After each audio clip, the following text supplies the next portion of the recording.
This past year has seen its share of issues throughout the city of Portland, from the pandemic to homelessness and extreme heat. The city has been working to adapt.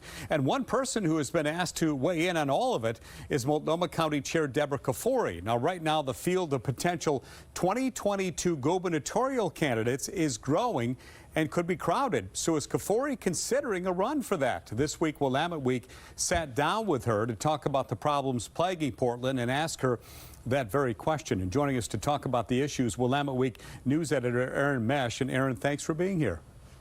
Good to be here. How you doing, Steve? I'm doing pretty well, thank you. Kafoury was very vocal about where the city has failed when it comes to the homeless crisis. What does she think needs to be done, and how did she explain the state of homelessness given her role in government? Well, let's start with one place that she thinks clearly City Hall is failing, and that place is picking up the trash.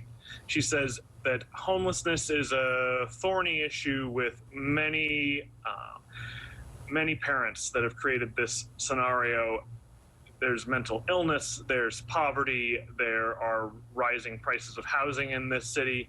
But she says that one very simple thing that City Hall can do is simply restore garbage service to its pre-pandemic levels, so that as people abandon camps, those sites do not continue to sit filthy and abandoned. Seems like common sense to me, but who knows? Did anything surprise you from the interview with Kafoury? Well, I do think that her attitude towards sweeps was a little bit more hardline than I would have expected given her reputation. She's someone who has rightly a reputation as seeking millions of dollars for affordable low-income housing.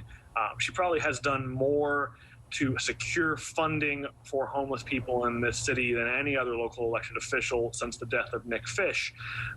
And yet, at the same time, to a certain degree, she was willing to say on the record that she thinks that some sweeping is necessary. And coming on the eve of a sweep in Laurelhurst Park, I think that's a striking statement. Been a whole lot of speculation recently that she is going to be running for governor in 22. What's your feeling after talking with her? You think she's running?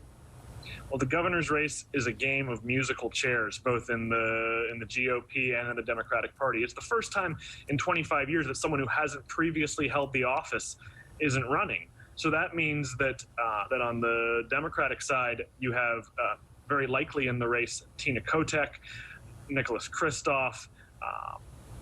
There's a very good chance that you'll see Ellen Rosenblum in that race. You might get Val Hoyle in that race. Just the names go on. Tobias Reed will be in that race. And at a certain point, you wonder, like, is there really room for Kafoury to get in? And given how many crises she's had to deal with in the past year, whether those be heat, homelessness, or the virus, I just think it is a very good chance that she decides to sit this one out. Did she commit to it at all, or give you any sort of answer what she'd be doing? She is still making up her mind, which is the politician's way of saying I need an extension. We've heard that a few times, haven't we? Aaron Mesh, thank you, sir. Good to see you as always. Have a great night. Appreciate your time. You can read the entire article in the latest edition of Willamette Week on newsstands now or online at wweek.com.